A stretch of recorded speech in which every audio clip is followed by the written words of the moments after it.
네, 찬성 측 2반을 맡은 이시우입니다. 올해 초 신년사와 드레스덴에서 박근혜 대통령은 통일 대박론을 통해서 편의의 관점에서 통일을 바라보자고 하였습니다. 이는 남북 경제 협력의 필요성을 강조하는 동시에 북한 정권의 실체를 인정하고 실리를 바탕으로 협력해야 한다는 시대적 흐름을 반영한 것입니다. 여기서 남북 경협이란 일방적인 지원이 아닌 상호성을 띤 경제 협력이며 최우선으로 한다는 것은 이를 가장 앞서서야 통일의 기반을 구축하는 것을 말합니다. 통일을 위해서 남북 간 경제 협력은 최우선이 되어야 한다는 주장에 저희는 찬성하는 바입니다. 첫째로 남북 간 경제 협력은 민족 동질성을 회복하는 남북 교류의 기반이 될 수 있습니다. 분단 후 70여 년에 가까운 시간이 지나면서 희미해진 동질성을 회복하기 위해서 민간 차원의 교류가 필요한데 이에 가장 적합한 해결 방안이 경제 협력입니다. 단순 가공 형태의 경제 협력이었음에도 불구하고 개성공단 근로자들에게 간식으로 지급되었던 초코파이가 암시장에서 인기를 끌고 그리고 제사상에 올라갈 정도에서의 사례를 볼 듯이 경제 협력은 민간 차원의 교류를 추가적인 파장을 이끌어내는 것을 알 수 있습니다. 통일 직후 혼란을 줄이고 자본주의를 안정적으로 정착시키기 위해서는 북한 주민들이 시장 상거래에 노출되는 익숙해지는 과정이 필요한 것이죠. 둘째로 경제협력은 남북한에게 모두 이득이 되기 때문에 통일 필요성에 대한 인식 확산에 기여할 수 있습니다. 북한은 에너지 부족으로 인하여 경공업 생산 감소 및 생활 수준 저하라는 악순환을 겪고 있고 이 때문에 외부 자금 및 기술 도입이 시급한 상황입니다. 우리나라 경우에는 산업구조 고도화에 따른 제조업 유휴시설과 인력난을 겪고 있는데요. 남북 경협을 통해서 이 같은 문제를 해결할 수 있습니다. 북한은 2차 산업 발전에 필요한 장비를 지원받고 남한은 노동력을 비교적 저비용으로 사용할 수 있다는 장점 때문에 성장 정체에서 벗어날 수 있는 새로운 기회를 맞이하게 되는 것이죠. 또한 통일평화연구원에서 연구한 바에 의하면 북한에는 5조 7,500억 달러에 달하는 개발 가능한 자원이 있어서 자원을 대부분 수입하는 우리나라로서는 가장 알맞은 경제협력 대상국이라고도 할 수 있습니다. 경제협력은 자체 이익 외에도 안보 비용을 줄이는 효과가 있기 때문에 상호 필요에 의한 이익을 극대화할 수 있으며 이 때문에 상호 보완적이라는 인식 자체가 퍼지게 된다면 자연스럽게 국가 통합까지 이어질 수 있다고 생각합니다. 셋째로 통일 이후에 막대한 재건 비용을 줄임으로써 통일에 대한 우리 국민의 지지를 얻어낼 수 있습니다.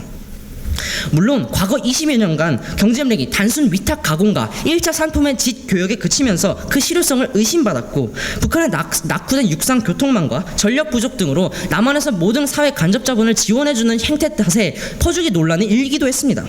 하지만 상호성을 갖춘 경제협력은 통일 비용에 해당되는 경제 발전 비용 및 제도 통합 비용을 더욱 줄일 수 있을 뿐만 아니라 통일 과정에서 투입되는 막대한 자금을 나누어서 부담하게 되기 때문에 통일에 대한 국민들의 지지를 얻어낼 수 있을 것입니다. 넷째로 경제협력은 바로 지금이 적기입니다. 북한은 지형적으로 중국 동북 삼성과 연접해 있으며 경제 중국 자본 예속화가 심화되고 있는 상황입니다. 이에 국민대 안드레이 랑코프 박사는 북한이 중국에 대한 의존도를 낮추려고 한다고 하였고 최근 북한은 협동농장의 잉여 생산물 판매를 허용하는 등 자본주의적 요소를 허용해서라도 이 경제난을 타개하고자 하는 모습을 보이고 있습니다. 따라서 지금은 북한이 절실히 바라는 경제 개발을 우리가 도와줌으로써 그 사이에서 신뢰를 쌓아야 하며 북한의 경제 자립에 대한 필요성을 우리가 공략함으로써 통일을 앞당길 수 있는 것입니다. 따라서 저희 측은 이 네 가지 근거를 바탕으로 이 논제에 대해서 찬성하는 바입니다. 안녕하십니까. 통일을 위해서는 남북 간 경제협력을 최우선으로 해야 한다는 주장에 반대팀 2반을 맡은 안세리입니다. 저희 팀은 이번 주제를 듣고 독일은 어떤 통일 과정을 거쳤는지 생각해 보았습니다. 서독은 라인강의 기적으로 경제 대국이 되었지만 분단이라는 정치적 이유로 국제적 무대에서 발언권이 약했고 동독은 서독과의 협력이 체제 유지에 부담이 된다는 이유로 교류와 협력에 미온적이었습니다. 그러나 서독과의 관계 개선을 희망한 소련이 동독을 종용하여 두 나라의 관계가 이루어졌습니다. 관계 개선에 물꼬를 트자 서독과 동독은 다양한 교류를 했고 결국 통일에 이르렀습니다. 이렇듯 통일을 위해서는 상대에게 전략적으로 다가가야 한다는 입장에서 저희 반대팀 주장을 시작하겠습니다. 먼저 용어 정의를 하겠습니다. 통일이란 한반도의 평화로운 민족 공동체에 의한 사회 경제적인 통합의 상태를 말하며 경제협력이란 남북의 경제적 이익을 추구하는 상호 간의 협조적인 활동이라고 정의하겠습니다. 첫째, 남북 경제협력의 안정성이 보장되지 않습니다. 2008년 7월 11일 금강산 관광지구에서 해변을 산책하던 박광자 씨가 규명되지 않은 이유로 조선인민군에게 총격을 받아 사망하는 사건이 발생했습니다. 이로 인해 금강산 관광은 잠정 중단되었습니다. 또한 북한이 남북 통행을 차단해 개성공단에서 일하던 620명의 남한 근로자가 사실상 북한 땅에 억류되는 초유의 사건이 벌어지기도 하였습니다. 이런 안정성이 보장되지 않는 상태에서 경제협력은 지속성이 없으며 곧 한계에 다다를 것입니다. 정경분리가 어려운 것이 현실에서 분쟁을 해결할 주체가 없기 때문에 남북 경제협력이 최우선으로 될 수 없습니다. 둘째, 남북 경제협력으로 남북 관계가 개선되지 않습니다. 경제협력을 하는 목적은 남북 관계 개선입니다. 그 중에서도 남북 관계 개선은 통일의 필수적인 요소입니다. 2013년에 통일문제연구소에서 발표된 보고서에 따르면 남북한의 접촉 후 더 가깝게 느껴졌다. 시간이 가면 남북한 주민들이 잘 어울려 살 수 있을 것 같다. 라는 두 가지 항목에 대해서 모두 보통이라는 결과를 얻었습니다. 또한 금강산 관광 중지, 개성공단 중단 사태로 현대 아산 등 많은 기업들이 막대한 경제적 손실을 입고 있지만 기업의 피해 보상에 정부가 난색을 표하며 갈등이 커지고 있습니다. 그런데 경제협력을 최우선으로 한다는 것은 기업의 일방적인 희생뿐입니다. 셋째, 동북아 경제협력이 현실적 대안입니다. 우리는 통일을 위해 남북 경제협력에만 의존하는 것이 아닌 동북아 지역으로 시야를 넓혀서 바라보아야 합니다. 남북 경협으로 경제적 이익도, 남북 관계의 진전도 없었습니다. 오히려 남북 경협 후 발생되는 여러 비극적인 사건들, 예를 들면 금강산 관광지구에 있었던 살인사건 등 남북 간의 충돌이 심화되며 관계가 악화되고 있습니다. 이러한 남북 간의 충돌을 피할 수 있는 방안으로 동북아시아 국가인 중국, 일본, 러시아와 함께 경협을 모색할 수 있습니다. 동북아 경제협력위원회에서는 2012년 한중러 의료관광 MOU를 체결했고 문화교류 행사를 하고 있습니다. 우리 정부와 러시아가 구상하는 남북한의 가스관, 철도, 전력 연결 사업은 각각의 시너지를 극대화하고 러시아가 북한의 리스크를 통제함으로써 산업 성공 가능성을 높일 수 있으며 북한을 경제협력과 개방의 마당으로 유도할 수 있습니다. 통일을 위한 길은 여러 가지가 있습니다. 이제까지 부정적 결과를 보아온 이상 남북 경제협력을 또다시 최우선으로 할 수는 없습니다. 이상으로 반대팀 주장을 마치겠습니다. 감사합니다. 그러니까 북한은 인센티브에 반응을 하죠. 그런데 저희가 인센티브를 제공함으로써 경제 협력을 하게 되는데 그 경제 협력이 지금 상황에서 국제적으로 모두 북한에게 적대적으로 대하고 있고 그리고 북한이 중국으로부터 예속화를 탈피하려고 하고 있으며 그리고 자본주의적 요소를 허용해서라도 경제난을 타개하려는 모습을 보이는 지금에서 북한이 우리와의 경제적 인센티브에 반응하지 않아서 남북관계가 개선되지 않을 것이라는 얘기인가요? 아니요, 저희 측은 그렇게 말한 게 아니라 다른 나라들이 북한에 대해서 좀 더 좋은 방향으로 그들이 원하는 방식으로 대우해줬기 때문에 그들의 반응하는 것이고 저희 측은 아직 서로의 이익에 따지면서 말하고 있기 때문에 북한이 이에 대해 반응하지 않는 것으로 생각하고 있습니다. 그럼 저희 측 질문 드리겠습니다. 남북 경협이 긍정적인 인식을 주신다고 하셨는데 그럼 문제가 일어났을 때 오히려 부정적인 영향을 줄 것이라고 생각하지 않으십니까? 문제가 일어났을 때 결국에는 그러니까 경제적 지원에서 봤을 때도 우리가 쌀을 보내주고 소를 보냈을 때 핵 개발을 했지 않습니까? 그래서 형성되는 그런 악영향은 어쩔 수 없죠. 그러니까 악영향이 생겼었죠. 하지만 저희가 생각하는 경제 협력 자체는 안정성과 지속성이 보장될 수 있다고 생각하기 때문에 그런 악영향이 계속되고 있는데 어떻게 안정성과 지속성을 보장하십니까? 지금의 악영향이 지속되고 있는 걸로 뭐 개성공단을 얘기하시는 것 같은데요. 개성공단은 상호성이 굉장히 옅은 그런 경제협력이라고 할 수 있습니다. 저희가 얘기하는 것은 지금의 단계보다 훨씬 발전된 상호성이 굉장히 높고 지속성도 굉장히 높은 그런 정책을 얘기하는 것이죠. 그럼 또한 북한이 경제적 이익을 더 얻을 수 있는 중국이나 러시아와 경협을 할 것이라는 생각을 하지는 않으십니까?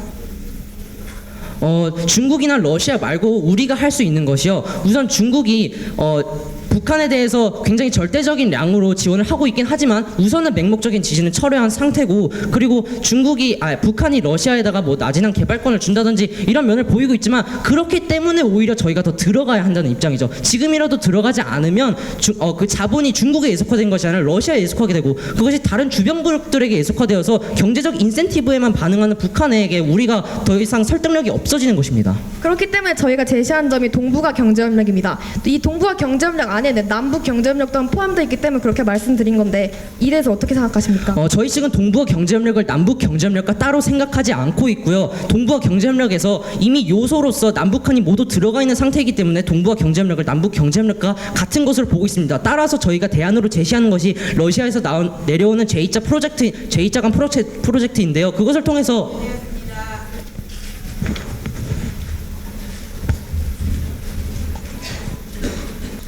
네, 찬성 측 반박을 맡은 김희준이라고 합니다.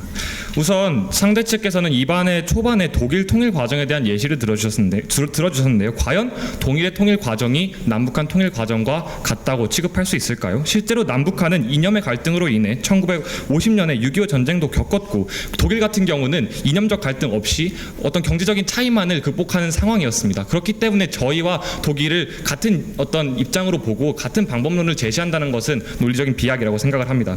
뿐만이 아니라 조금 더 자세히 설명을 드린다면 독일 같은 경우는 완전 통합 모델을 채택한 바 있습니다. 실제로 통일연구원에서 나온 보고서를 읽어본 결과 거기엔 어떻게 적혀 있었냐면요. 실제로 독일은 서독에서 운영하고 있던 사회복지제도를 그대로 동독에 투입시켰습니다. 그렇기 때문에 통일의 비용이 그만큼 올라갔고요. 저희는 이제 그것을 투자성 지출과 소비성 지출로 나뉜다고 알고 있는데 저희 같은 경우는 완전 통합 모델을 채택할 것이 아니라 부분 통합 모델, 즉 노동력의 어떤 유동적인 이동을 차단한다거나 사회복지를 그대로 적용시키는 것이 아닌 다른 모델들을 채택한다면 경제협력을 통해서 그 편익을 최대화할 수 있다고 생각을 합니다.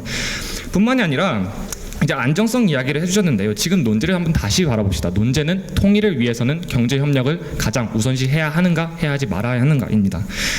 모든 통일 정책이나 지금 북한과 남한의 체제적 이질감 때문에 어떤 안정성의 문제가 따르는 것은 사실입니다. 그것은 인정을 하고요. 과거 금강산에서 총살을 당한 어떤 사람의 이야기도 말씀을 해주셨는데 정말 동의를 하고 통감하는 바입니다.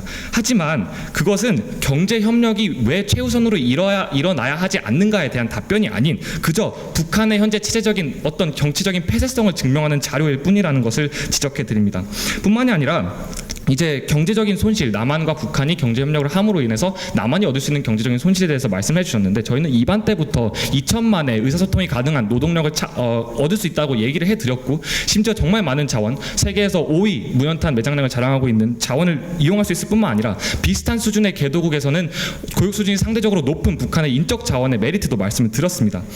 실제로 이러한 어떤 체제적인 문제를 경제협력을 통해서 극복한 사례가 있는데 바로 양안관계 1949년에 중국의 어떤 내전으로 인해서 국민당과 공산당이 분열이 되었는데 그때도 저희와 같이 이데올로기적 어떤 체제적 이질감 그리고 다른 점이 있었고 미사일 위협도 가할 만큼 저희와 같이 적대적인 어떤 관계를 가지고 있었습니다. 하지만 그런 양안 관계에서는 어떤 그런 위기, 위협들에도 불구하고 우선 경제 협력을 선 정착, 선 실시를 통해서 국민들의 또 주민들의 좋은 인식을 이끌어내요. 지금은 경제 통합 단계까지 나아갔습니다. 그것은 경제 협력을 최우선으로 하였을 때 우리가 지금 통일에 있어서 가장 시급한 과제라고 할 수 있는 어떤 인식의 통합, 정서적인 통합, 실질적인 통합을 이루는데 가장 효율적인 것이 경제 협력임을 보여준 아주 여실한 예였습니다. 뿐만이 아니라 이제 제2차 프로젝트에 대해서 얘기를 해주셨는데 저희도 그것에 대해서 잘 알고 있습니다. 실제로 이제 러시아와 저희 박근혜 정부가 이제 정상회담을 할 때 이제 실제로 처음에는 러시아가 일자로 파이프를 내리겠다라고 이제 얘기를 했는데 저희는 이제 수정안으로 이제 동해안을 따라서 내리고 이제 서울을 거쳐서 평양으로 올라가는 형태의 제2차 프로젝트를 제시한 바 있는데요. 이런 것들, 즉 동북아 경제협력이라고 말씀해주신 것들은 우선 근본적으로 남한과 북한이 있어야 하는 경제협력입니다. 그렇기 때문에 저희는 동북아 경제협력이 남북 간 경제협력과 같다라고 하는 것은 아니지만 그 범주 안에 충분히 들어가는 것이라고 생각을 하기 때문에 이것에 대한 답변을 부탁드립니다. 뿐만이 아니라 이제 입안에서 저희가 안보 위협을 줄이는 데에 대한 편익을 얘기해 드렸는데요. 실제로 남북사회통합연구원에 따르면 통일 편익이 남한 산업 부가가치 유발 효과뿐만이 아니라 국가 위험도 감소 효과, 남한 국방비 절감액 등 정말 많은 범주의 편익을 포함한다고 밝혔습니다. 그리고 실제로 개성공단이 있기 전 그 국경지대에는 육사단이라고 해서 북한군 주력 부대가 있었는데 개성공단이라는 주요 산업단지가 올라가면서 송악산 이북으로 이동했었습니다. 이러한 안보 위협을 줄이는 데에서 나오는 편익들도 경제협력의 가치라고 생각을 하는 바입니다. 이런 것에 대해서 답변을 해주셨으면 감사하겠습니다. 이상입니다. 안녕하십니까. 통일을 위해서 남북 경제협력을 최우선으로 해야 한다의 반대측 반박을 맡은 임희연입니다. 먼저 상대팀께서는 민족의 동질성 회복을 첫 번째 논점으로 잡으시고 두 번째는 남북 모두 이익이 된다. 또한 시급성을 언급해 통일 통일 비용 같은 비용들이 많이 줄어든다고 말씀하셨습니다. 저는 이에 대해 하나하나씩 반박을 하도록 하겠습니다. 먼저 북한 경제와 남한 경제 모두 이익이 되는 만큼 경제 협력이 절실하게 필요한 것은 저희 팀도 인정하는 사실입니다. 하지만 시급하다고 해서 북한이 남북과 경협을 할 거라고 확신할 수는 없습니다. 북한은 남북 경협에서 그치지 않고 더 큰 이익을 창출할 수 있는 중국이나 러시아와 같은 나라들과 경협을 할 수 있기 때문입니다. 북한과 중국 사이의 경제협력은 꾸준히 이루어져 왔으며 또 이에 대한 효과성 또한 증명된 바가 있습니다. 남북 경협 포커스 기사에 따르면 북한의 대외 무역에서 중국이 차지하는 비용이 무려 73%나 된다는 사실이 밝혀졌습니다. 2012년 기준으로 북한의 무역 총액 70억 달러 중 중국과의 교역이 88%를 차지한다고 밝혀진 바가 있습니다. 게다가 북한과 지속적인 경제 사업을 벌이고 있는 러시아는 경제협력 중에서도 특히 중요한 인프라 구축에 큰 힘을 쏟고 있습니다. 윤성아 고려대학교 러시아 CIS 연구소 소장에 따르면 극동 개발 과정에서 필요한 노동 인구를 모두 북한으로부터 수입하고 있다고 합니다. 이렇듯 북한은 경제가 시급하다고 해서 또 이익이 된다고 해서 남한과의 경제협력을 최우선으로 생각하지 않을 것입니다. 두 번째 반박을 하겠습니다. 먼저 상대팀께서는 모두 이익이 돼서 그 비용이 감축될 거라고 하셨습니다. 물론 경제협력을 통해서 남한과 북한이 경제적인 차이를 줄여나갈 수 있을 것입니다. 그러나 남한과 북한은 일단 신뢰가 형성되지 않은 상태입니다. 서로에 대한 불신과 마냥 우호적이지만은 않은 상태를 가지고 있는 실정에서 이러한 효과를 과연 기대할 수 있을까요? 지금까지 경제협력을 하면서 국민들의 안전이 위협된 경우가 모두 한두 번이 아닙니다. 개성공단의 근로자 억류 사태와 마광작시 피살 사건은 이를 단적으로 보여주는 예입니다. 국민들의 목숨을 담보로 하면서 통일 준비를 할 수는 없는 것입니다. 결국 통일 준비가 완벽히 이루어지지 않은 상태에서 통일 비용의 감축의 이상향만을 보고서 통일을 본다는 것은 남한의 큰 부담이 될 것입니다. 또한 앞서 말씀드렸다시피 남북 경제협력만을 실시하는 것에서 그치지 않고 동북아로 시야를 넓히는 것입니다. 즉 남한과 북한의 경제협력과 동북아가 같은 것이 아니라 동북아가 더 큰 것입니다. 동북아의 궁극적인 목표는 동북아에 있는 나라들의 관계 개선이고 그거의 작은 목표는 남한과 북한의 관계 개선입니다. 그러므로 두 개는 확연히 다른 것을 인식해 주시기 바랍니다. 또한 남북한 경제협력을 통해서 관계 개선에 긍정적인 영향을 미친다고 하셨습니다. 물론 경제협력이 긍정적인 방향으로 이루어진다면 남북한 개선에 도움이 될 것입니다. 그러나 경제협력이 남북의 적대적인 상황을 완화시키지 않고 도리어 반감을 사게 되는 경우도 있습니다. 지난해 북한이 일반적으로 개성공단 사업을 전면 중단하면서 남한에 큰 피해를 입힌 적이 있습니다. 이는 도리어 북한에 대한 부정적인 인식으로 바뀌는 계기가 되었고 또한 남북 간의 관계에 큰 타격을 입혔습니다. 이처럼 정경 분리가 실질적으로 되지 않는 상태에서 과연 긍정적인 방향으로 이루어질지는 의문이 듭니다. 따라서 저희는 반대측 즉 통일을 위해서 남북 경제 협력을 최우선으로 해야 한다에 반박하는 바입니다. 감사합니다.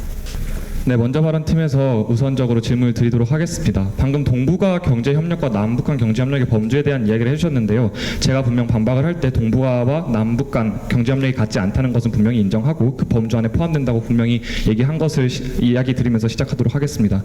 우선 인식이 먼저 통합되어야 하고 먼저 긍정적으로 바뀌어야 한다라고 얘기를 해주셨는데요. 저희가 그래서 양안관계에 대한 얘기를 드렸습니다. 그것에 대해서 어떻게 생각하십니까? 물론 경제협력으로 충분히 인식을 개선시킬 수 있지만 동북아 경제협력을 하는 경우는 동북아에 있는 모든 나라들이 인식을 개선하는 것이고 그에 따라서 남북에 있는 주민들도 똑같이 인식을 개선하는 것입니다. 자, 지금 논제에 대한 헷갈림이 오신 것 같은데 지금 현재 논제는 경제협력을 위해서 남북 간 경제협력을 최우선으로 해야 하는가 해야 하지 말아야 하는가입니다. 그것에 대한 답변을 제대로 해주시기 바라고요. 제가 방금 전에도 다시 말씀드린 양안 관계에서 어떤 체제적인 이질감과 이데올로기적 차이를 줄일 수 있는 것이 가장 효율적인 방법이 경제협력이라는 것입니다. 지금까지 20년 동안 경제협력을 해오면서 그런 것을 겪었고 뿐만이 아니라 69년간 분단된 상태에서 그 많은 기회들이 있었음에도 불구하고 체제적인 이질감이 많이 줄여지지 않은 것은 이런 상호적인 경제협력이 없었기 때문 아닙니까? 하지만 동북아를 하면은 좀 더 인식이 개선될 수 있다고 일단 답변을 드리겠고요. 그리고 저희 측 질문을 드리겠습니다. 예. 먼저 그 논점 중에서 폐쇄적에서 개방적으로 이어진다고 했는데 이러한 부분이 어떻게 통일과 연관이 되는 거죠? 저희가 폐쇄적이고 개방적인 것에 대한 언급은 제대로 하지 않았고요. 저희가 강조하고 있는 것은 일방성에서 상호성으로의 이동입니다. 상대측 이반께서 용어 정리 이반을 할 때 용어 정리를 해주셨듯이 상대측 또한 경제 협력은 이제부터 상호적인 관계로 나아가야 한다라고 분명히 인정을 해주셨습니다. 개성공단 같은 경우는 100% 남한의 어떤 SOC 투자와 간접자본 투자와 자금이 들어가서 북한 같은 경우는 이제 거기에서 노동력을 투입하는 형태의 위탁공업 형태였는데요. 저희가 말씀드리는 상호성을 가진 것은 예를 들자면 뭐 남북 공동 어로 사업이라든지 실제로 김대중 대통령 시절 때 김승건 박사가 가서 옥수수 품종 개량도 해주시지 않으셨습니까? 그러한 사례들을 봤을 때 실제로 그러한 품종을 개량해주고 가서 농장을 같이 개발하고 그런 식으로 이익을 나누고 하다 보면 결국 상호 보완성과 필요성에 대한 인식이 생긴다는 것이고 저희가 계속 이반부터 강조해드렸지만 그러한 인식으로부터 국가통합은 시작된다는 것입니다. 그런데 전에부터 그렇게 하셨다고 말씀을 하셨는데 지금까지 좋은 영향을 많이 끼쳤나요? 그 김승건 박사의 예는 실제로 품종을 전수해 준 것뿐이고요. 저희가 말씀드리는 예는 아까부터 말씀드리지만 제2자간 연결 프로젝트라든가 혹은 이제 농업 교류를 통한 어떤 농장을 공동으로 개발한다거나 이런 식의 어떤 북한이 지속적으로 경제 협력을 함으로 인해서 지속적으로 인센티브를 받을 수 있는 상호적인 관계에서의 경제 협력을 말씀드리는 것입니다. 네, 그렇고요. 다음 질문입니다. 현재 중국은 분명히 명목적으로 국제사회에서 대북 지지 스탠스를 철회하였고 그렇기 때문에 뿐만 아니라 상대 측께서 반박을 하실 때 현재 중국에 대한 대외 무역 비율이 정말 높다는 것을 말씀해 주셨는데요. 그렇기 때문에 지금 북한이 위기의식을 느끼고 있는 것입니다. 1950년대 네, 이상입니다.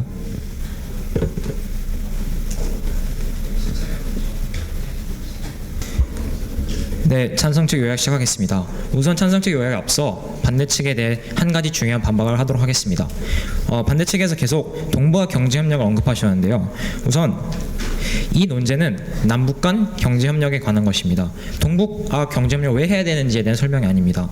그리고 이쪽에서 중국에 대한 예속화가 심화되고 있다는 것을 인정하셨습니다. 그러면 이 상황에서 지금 물러서면은 더 멀어질 뿐입니다. 중국의 자본에 대한 자본 예속화가 시익이 많이 증가하고 있는 추세고 이대로 냅둔다면 경제적으로나 이념적으로나 안전한 선택지인 중국으로의 통일이 더 안전한 선택이기 때문에 저희로서는 우리나라로서는 통일에 더 멀어진 것뿐입니다. 그리고 이제 찬성 측 요약으로 돌아가겠습니다. 저희는 일변도적인 지원이 아닌 상호성을 띈 경제협력을 최우선에 해야 된다는 말씀드렸습니다. 이에 대해서 네 가지를 말씀드렸는데요. 그 첫 번째가 민족 동질성을 회복하는 남북 교류에 기반이 된다는 말이었습니다. 상호성을 띈 경제협력은 민간 차원의 교류까지 이끌어낼 수 있고 단순한 위탁공업에서는 불구하고 초코파이 사례에서 알 수도 있듯이 문화라는 추가적인 파생적 요소를 발생시킬 수 있습니다. 그리고 두 번째로 저희는 상호적인 남북 경제협력은 통일 필요성에 대한 인식을 확대시킬 수 있다고 말씀드렸습니다. 우선 남북은 서로에게 알맞은 경제협력 상대라는 것을 말씀드렸고요. 다음으로는 경제협력의 효과가 크고 더 나아가서 안보 비용까지 줄일 수 있으므로 이익이 극대화된다는 말씀드렸습니다. 네, 그리고 세 번째로는 저희는 상호적인 경제협력은 국민의 지지를 이끌어낼 수 있다고 말씀드렸습니다. 이전에 실효성이 의심되었던 것은 퍼주기식 경제적 지원이었기 때문입니다. 하지만 저희는 분명히 다른 것을 제시하고 있습니다. 저희는 통일 비용을 줄이고 그걸 나눠낼 수 있는 상호적인 경제협력을 제시함으로써 이런 국민의 부담을 줄일 수 있기 때문에 국민의 지지를 받을 수 있을 것이라 생각합니다. 마지막으로는 중국 자본 예속화와 북한의 태도 변화로 인해서 저희는 지금이 적기라는 것을 말씀드렸습니다. 이상으로 찬성 측 요약 마치겠습니다. 안녕하십니까. 반대 측 요약을 맡은 신유진입니다. 저희 측에서는 통일을 위해서 남북 경제 협력을 최우선으로 해야 한다는 반대 입장으로서 우선 첫째로 안전성이 보장되지 않는다는 점, 남북 관계가 개선되지 않는다는 점, 그리고 동북아 경제 협력이 현실적인 대안이라는 점을 말씀드렸습니다. 그 과정에서 우선 동북아 경제 협력에 관해서 문제가 되고 있는 것 같습니다. 저희가 말하는 동북아 경제 협력이란 단순히 남북 경제 협력에서 동북아로 확대된 것이 아닙니다. 동서독의 예를 들자면 동독과 서독은 둘의 교류가 활성화되지 않은 상태에서 소련이 둘 사이에 마중물 역할을 하면서 교류와 개방을 이끌게 되었습니다. 그래서 저희는 다시 동북아 경제 협력에 대해 제대로 말씀을 드린 것이고요. 이제 이번 주제의 쟁점은 우선 관계 개선인 것 같습니다. 상대 측께서는 경제 협력이 남북 관계를 개선한다고 말씀을 하셨습니다. 물론 이게 경제 협력이 올바른 방향으로 이끌어진다면 관계 개선된다는 점 인정합니다. 그러나 오히려 정치적 사회적 충돌이 발생하면 부정적인 인식을 만들 수 있다는 것도 간과해서는 안 됩니다. 예를 들어 다시 한번 말하지만 개성공단에서 남한 근로자가 억류된 사건, 금강산 관광 중이었던 박광재 씨 피살 사건 등은 오히려 남한 사람들이 북한 사람들에 대한 인식을 부정적으로 만드는 계기가 되었습니다. 게다가 찬성층이 말씀드렸던 북한 자원에 대한 말씀도 드리고 싶습니다. 실제로 북한 자원은 매장량은 많지만 그 질이 현저히 떨어진다고 합니다. 세계에서 매장량이 두 번째로 많다고 알려진 히토류도 질이 매우 떨어져서 실제로 그 히토류를 개발한다 하더라도 다른 나라에서 수입하는 것이 훨씬 더 이익이라고 합니다. 게다가 철광석은 철 함유량이 30%밖에 안 되어서 호주나 브라질에서 수입하는 철 함유량이 60%인 철광석을 사용하는 게 훨씬 더 이득이라는 결과가 나왔습니다. 따라서 저희는 경제협력에서 가장 중요한 것은 지속성이며 아직까지 정치 사회적 문제로 인해서 충돌과 감사합니다. 네, 반대 측에 질문하도록 하겠습니다. 계속해서 동북아 프로젝트에 대한 그 범주 자체를 계속 논의로 나오고 있는데 제3국이 보면 동북아 프로젝트는 동북아 관계 개선일 수 있습니다. 하지만 우리나라가 동북아 프로젝트를 하는 이유가 무엇입니까? 우리나라 입장에서의 목적은 남북 관계 개선입니다. 그러한 점에서 봤을 때 우리에게는 남북 경제 협력으로 여겨질 수 있는 것 아닙니까? 남북 경제 협력으로 여겨질 수 있지만 크게 봤을 때는 동북아 협력입니다. 그리고 동북아 협력을 함으로써 우리 사이가 안 좋아졌을 때 그 사이 다른 나라들이 마중물 역할을 할 수 있는 것입니다. 자, 지금 한 가지 질문을 드리고 싶은데요. 분명히 반대측 반박에서 동북아 관계보다 남북 관계가 작은 개념이고 그것은 같지 않으며 범주에 포함되는 개념이다라고 분명히 말씀을 해주셨습니다. 하지만 동북아 경협에는 찬성을 하고 남북 경협에는 반대를 하는 것이 말이 된다고 생각하십니까? 반대를 하는 것이 아니라 같은 개념으로 보고 그게 더 작은 개념이라고 말씀을 드린 거고요. 저희 측에서 질문을 드리자면 저희가 아까 언급해 드린 것처럼 히토류가 전 세계 3분의 2 정도 매장이 되어 있지만 이것의 질은 매우 낮다고 말씀을 드렸는데 이것에 대해서 어떻게 생각하십니까?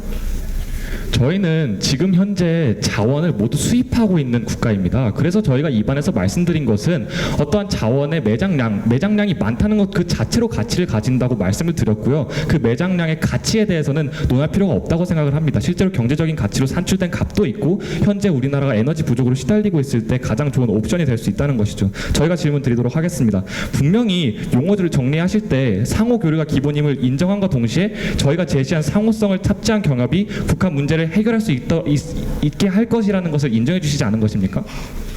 인정했습니다. 그러면 저희 측 질문을 드릴 텐데요. 지금까지 계속 지속되었던 지속성 있는 사업이 있습니까? 물론 지금까지는 어떤 북한의 불확실성 때문에 경제 협력이 지속적으로 이루어지는 데는 어려움이 있던 것은 맞습니다. 하지만 계속 저희가 재차 강조하지만 상호성이라는 것은 북한이 쉽게 떨칠 수가 없는 것입니다. 지금까지는 일변도적인 지원이 결합된 경제 협력, 일방성이 강한 경제 협력을 해왔기 때문에 북한이 그것을 쉽게 끊을 수 있었던 것이고 저희가 지금 말씀드리는 것은 북한이 쉽게 끊을 수 없는 형태 이것을 유지한다면 실질적으로 자생적 성장으로 이어질 수 있는 경제 협력에 대해서 계속 말씀을 드리고 있는 것입니다. 그렇다면 지금 상대 측에서 말하시는 것처럼 서로 상호성이 작용하는 남북 경제 협력이 일어난다고 하십니다. 하지만 이런 것은 오직 바람직한 방향의 남북 경제 협력만 생각하고 안전성이 보장되지 않는 지금 현재 상황을 간과한 것이 아닙니까? 자, 지금 저희가 계속 말씀드리고 있는 것은 경제협력에서 북한이 얻을 수 있는 경제적 인센티브이고 굳이 국제적인 조약, 외국과의 회담 이런 것을 통해서 북한을 통제할 것이 아니라 이들에게 실질적으로 필요한 것이 무엇이냐 이들의 필요성을 공략하자는 것을 입안에서부터 말씀드렸습니다. 바로 필요성과 상호 보완성의 인식으로부터 시작되는 국민 통합이라는 것이죠. 다음 질문 그들의 필요성에 대해서 생각하면서 그들에게 다가갔는데 여태까지 효과가 없었습니다. 그러면 앞으로 어떻게 하실 생각이십니까? 네, 찬성 측 최종 변론을 맡은 김희준이라고 합니다. 우선 저희가 이번 토론에서 계속해서 말씀드렸던 것은 양안 관계의 예인데요. 상대 측에서 말씀해 오신 어떤 인식의 변화라는 것이 경제협력을 통해 가장 효율적으로 이뤄낼 수 있다라고 말씀을 드렸는데 이러한 양안 관계라는 훌륭한 어떤 경제 통합 모델에 대해서 제대로 된 답변을 듣지 못해서 아쉬웠습니다.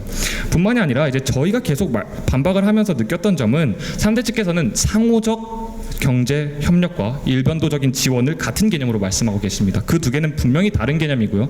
저희가 말씀드린 어떤 제2자 프로젝트나 뭐 남북 공동 오로 사업이나 농업 교류 같은 것은 상호성을 띈 것이지 일변도적인 지원이 아닙니다. 뿐만이 아니라 상대 측에서 입안에서도 제시하신 그러니까 러시아와 북한, 남한을 잇는 어떤 가스관 연결 프로젝트는 러시아가 제안한 것입니다. 이것이 가장 중요합니다. 러시아가 그것을 먼저 제안했다는 것이죠.